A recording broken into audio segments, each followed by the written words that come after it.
Saka Tatal, mantan terpidana kasus pembunuhan Vina dan Eki membawa 9 saksi dan 8 bukti baru dalam sidang peninjauan kembali di PN Cirebon, Jawa Barat. Kuasa hukum Saka Tatal yakin pemirsa dengan adanya bukti baru yang selama ini belum pernah disampaikan akan membuat terang bahwa Saka Tatal tidak membunuh Vina dan Eki.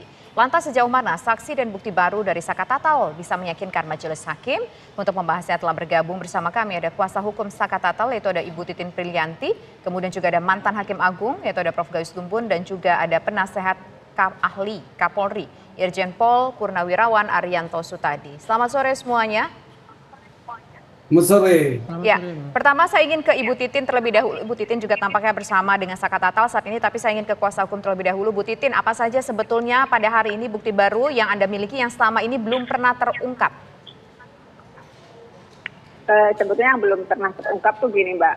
Kalau dulu kan informasi bahwa pembunuhan, pemerkosaan itu begitu sadis, korban, ya jangankan dulu gitu. Sekarang aja kan, mohon maaf, ada praktisi yang mengatakan, begitu sadis, kondisinya begini, kondisinya begitu.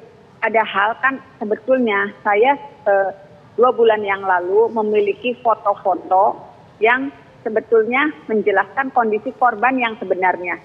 Korban perempuan itu kalau dalam tuntutan kan dicabet pakai celurit benda tajam. Kemudian juga yang laki-laki ditusuk. Sebetulnya kan itu foto-foto itu adanya di rumah sakit. Kalau di rumah sakit dan dalam penanganan dokter, apalagi kita tidak bisa tampilkan karena visualnya memang tidak layak untuk ditampilkan. Artinya ketika betul di situ disebutkan dalam tuntutan seolah-olah terjadi pemerkosaan, dalam putusan pun terjadi pemerkosaan, padahal visualnya itu badannya mulus gitu. Jadi dan mohon maaf gitu, pakaian dalam yang digunakan juga masih rapi. Jadi dari mana cerita ada pemerkosaan, ada pembunuhan dengan luka kaki remuk dan sebagainya, dari mana? Karena visualnya itu mulus. Begitu juga dengan korban laki-laki gitu. Tidak ada luka tusuk di perut, luka tusuk di dada. Karena saya punya visual yang posisinya itu adanya di rumah sakit. Foto-foto itu adanya di rumah sakit. Bukan di tempat kejadian perkara yang beredar gitu. Kalau foto di rumah sakit berarti kan hanya sedikit orang yang memiliki. Bu Titin, sekali lagi kami butuh penegasan, artinya apakah yang tadi Ibu sebutkan di persidangan, ini ada unsur pembunuhan atau sebenarnya kejadian yang Ibu tadi sampaikan adalah kecelakaan? Yang benar yang mana, Bu, versi kuasa hukum, Bu? Kalau saya sih meyakini dengan bukti-bukti yang kita miliki, dengan hasil otopsi, dengan hasil visum, dengan hasil olah TKP di tahun 2016, sebetulnya itu kecelakaan. Kenapa saya sebut kecelakaan tunggal? Karena awal laporannya juga kecelakaan tunggal. Kedua, nggak ada adu bagong karena jalan itu kan jalan satu jalur. Nah, apabila penyidik atau unsur dari pihak kepolisian memiliki keyakinan itu bukan kecelakaan tunggal, kan bukan kewajiban saya juga untuk mencari tahu apa sih penyebab kecelakaan itu. Apakah memang ada lawan yang mohon maaf mengejar karena korban menggunakan atribut ekspresi atau karena sebab lain yang tidak bisa kita jelaskan.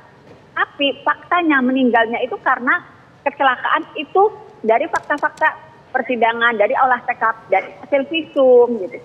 Dari anggota Polres, anggota Polsek yang melakukan olah TKP dari awal. Oke, baik. Sekarang ingin menuju ke Pak Arianto. Pak Arianto, tampaknya di sini justru kalau memang seandainya peristiwa kematian Vina dan Eki ini adalah sebuah kecelakaan tunggal seperti yang disampaikan oleh Bu Titin dari bukti yang ia miliki, ini justru tampaknya semakin memojokkan posisi dari polisi sendiri, Pak Arianto. Kalau saya melihatnya bukan kayak gitu ya. Ini kan protes daripada kuasa hukum korban Saka Tatal ataupun yang lain-lain itu kan ingin mengkonter putusan pengadilan yang sudah inkrah tahun 2016, tahun 2017. Nah itu, padahal putusan itu sudah digelar melalui peradilan.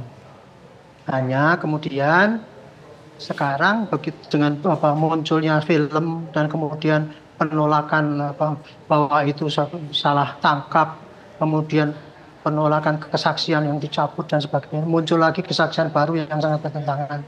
Itulah yang memperkuat bahwa seakan-akan kejadiannya itu seperti yang diasumsikan oleh ibu kuasa hukum itu tadi. Jadi di sini intinya adalah kuasa hukum Tata mempunyai teori sendiri bahwa itu kecelakaan tunggal. Sementara yang diproses dulu di dalam berkas perkara polisi tahun 2016 itu yang katanya direkayasa oleh Pak Rudiana, tapi sebetulnya itu dibuat oleh Polres Cirebon, itu hasilnya menunjukkan bahwa itu adalah terjadi pembunuhan berencana, bersama-sama, memperkosa dan sebagainya. Dan diputuslah 8 orang itu yang salah itu. Nah, karena ini ada protes ya pada putusan hukum dengan menunjukkan bukti-bukti ya, saksi-saksi yang mendukung asumsinya itu tadi, maka ini jalannya adalah ya melalui PK itu. Ajukanlah bukti-bukti itu supaya bisa novum baru, supaya bisa menunjukkan pada Mahkamah Agung bahwa ini hakim yang dulu tuh keliru memutus ataupun tidak mempertimbangkan apa yang ada di dalam persidangan dan sebagainya. Gitu. Jadi bukan kemudian memojokkan polisi, karena ini berkas yang diprotes ini adalah berkas yang sudah inkrah dan sudah diakui oleh hakim sebagai berkas yang benar sehingga bisa menghukumkan 8 orang itu. Jadi sekarang arahnya adalah ini istilahnya mengadulah kepada kepalanya hakim itu untuk menunjukkan ini loh. Sebetulnya ini hakim ini nggak benar cara mengadili begitu. Pak Arianto. Bagi saya senang saja karena apa? Ya. Apakah bisa Pak Arianto yang disebutkan oleh Ibu Titin bahwa ketika Polsek Talun sudah merilis ini kecelakaan tunggal, tiba-tiba ada keterlibatan Ibtu Rudiana dan semuanya berubah. Kronologi awal dan di tengah jalan bisa berubah drastis, itu mungkin Pak Arianto? Itu kejadiannya begini. Ditemukan 2 orang meninggal, kemudian dilaporkan ke Polsek. Polsek mengatakan bahwa ini kecelakaan tunggal kan gitu kan.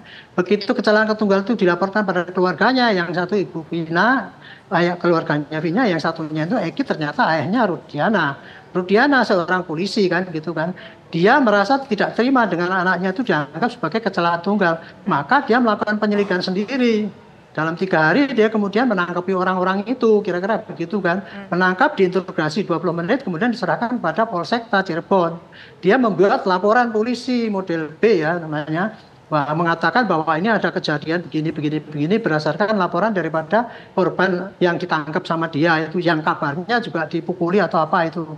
Tapi kemudian penyidikan kan diteruskan oleh Polsek Cirebon. Disitulah maka berdasarkan laporan si Rudiana ini, maka laporannya jadi laporan yang kemudian jadi berkas perkara yang ternyata adalah perkara bukan kecelakaan tunggal, tapi pemerkosaan ataupun tindakan kekerasan lah ya, dengan mendasari hasil autopsi, mendasari keterangan AF, mendasari keterangan yang dulu belum mencabut dan sebagainya itu.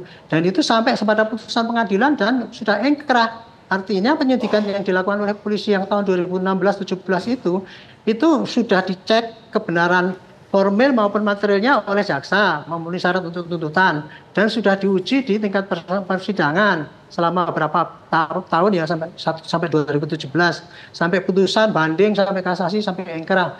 Artinya ya kalau memang ada kekeliruan ataupun protes dengan tindakan hakim, ya melalui PK itu gitu. Sekarang inilah melalui PK sudah benar, nggak apa-apa.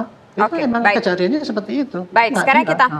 Sekarang kita menuju ke Prof Gayus. Prof Gayus, kalau melihat PK yang diajukan oleh Saka Tatal dan kuasa hukumnya akan seperti apa peluangnya? Apakah kira-kira PK ini dengan 9 saksi yang dihadirkan, dengan 8 bukti baru bisa membuat akhirnya hakim mengabulkan PK ini? Atau justru sebaliknya? Ya tentu bagi pandangan saya tidak tergantung banyaknya bukti baru atau novum untuk keadaan baru atau saksi baru. Tetapi ada novum atau ada keadaan baru sebagai bukti baru yang kalau pada saat persidangan yang lalu itu terungkap di pengadilan akan kuat dugaan jika putusannya akan berbeda. Ya, itu intinya. Satu pun cukup kalau satu itu betul-betul akan merubah pandangan hukum ketika saja pada waktu sidang itu sudah terungkap tidak akan terjadi putusan yang buruk bagi terdakwa atau terpidana.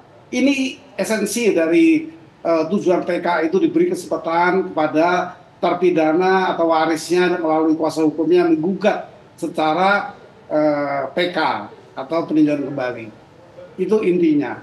Namun demikian tentu PK ini punya syarat. Diawali nanti di persidangan yang sekarang ini di tingkat pertama dalam waktu 30 hari. Maka melalui panitera pengadilan setempat itu meneruskan ke Mahkamah Agung, nanti Hakim Agung akan mengadili apakah ini diterima atau ditolak. Tapi isinya adalah apabila novum itu ketika proses persidangan pertama sudah terungkap, putusannya bisa berubah. Itu kira-kira. Prof Gayus, banyak juga bentuk novumnya atau bukti baru yang dibawa oleh tim kuasa hukum Saka Tatal adalah foto-foto dan juga hasil visum et repertum yang menjelaskan tidak ada sama sekali itu luka benda tajam di tubuh Vina. Apakah ini salah satu bukti yang otentik yang kuat? Sesaat lagi Prof ditanggapi hanya di Kabar Petang pemirsa.